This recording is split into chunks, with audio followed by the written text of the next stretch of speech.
দেখি দুই ভাই আছে এখানে। ভাই আসসালামু আলাইকুম, কেমন আছেন? জি ভাই, ওয়ালাইকুম আসসালাম। আপনার ওয়ালাইকুম নামটা? সালাম। আমি জামান মাহাদি। আপনার নাম? আমার নাম আশিক ভাই। আচ্ছা, এই যে গাজী রাসেল ফেসবুক কি আপনাদের ফলো দেওয়া আছে? আপনার ভিডিও তো আমি আজকে অনেক দিন যাবত দেখি, ফলো করি। আপনি মানুষের জন্য কাজ করেন, অনেক বিনোদনমূলক কন্টেন্টও করেন। আপনার পেজের নাম হচ্ছে গাজী রাসেল না? জি জি। হ্যাঁ, এই তো, এই যে ফলো দেওয়া দেখেন আছে। দর্শক সবাই ওনারা দেখেন ফলো দেওয়া আছে রেডি। দেখেন গাজী রাসেল উনি খুব একজন মনের মানুষ, বড় ভাইও মনের মানুষ। আপনারা তো ফলো দেওয়া আছে? জি জি জি, আমারও আছে। এই যে দেখেন। তা আপনি এই যে ভিডিওগুলো আমাদের দেখেন কেমন লাগে আপনার?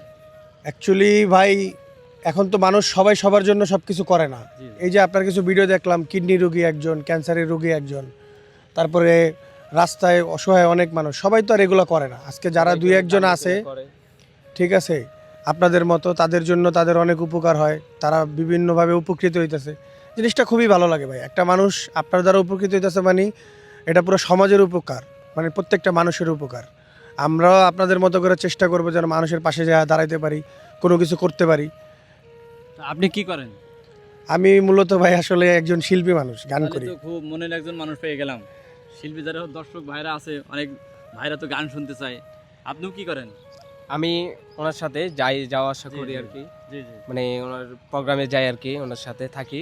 তো ভালোই হলো। হেল্প করি। জি। তা একটা গান যদি শোনাইতেন দর্শকের উপরে। আপনার দর্শকের জন্য আমি আমার তরফ থেকে এই গাজী রাসেল ফেসবুকের যারা দর্শক আছেন সকলের জন্য আমি একটা গান উৎসর্গ করছি। আর সবাই প্লিজ এই পেজটার সাথে থাকেন ফলো দিয়ে, কারণ কি এরা হচ্ছে গিয়ে প্রত্যেকটা দুস্থ অসহায় মানুষের পাশে থাকে। আসলে আপনারা যারা নিজেরা আছেন, নিজেদের দিক থেকেও চেষ্টা করেন মানুষের পাশে থাকার।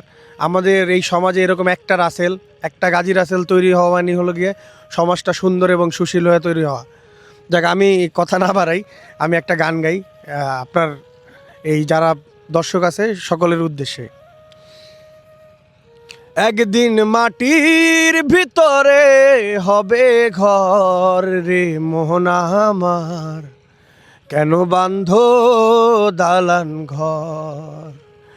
একদিন মাটির ভিতরে হবে ঘর রে মোহনা আমার, কেন বাঁধো দালান ঘর।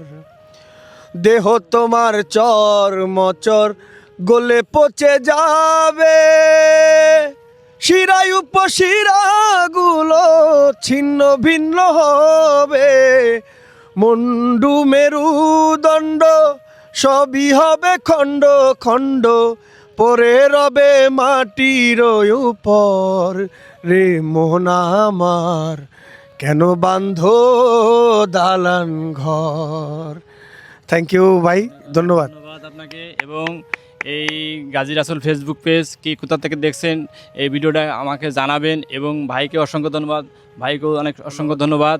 এবং এই ভিডিওটা বেশি বেশি করে শেয়ার করবেন সবাইকে। আসসালামু আলাইকুম।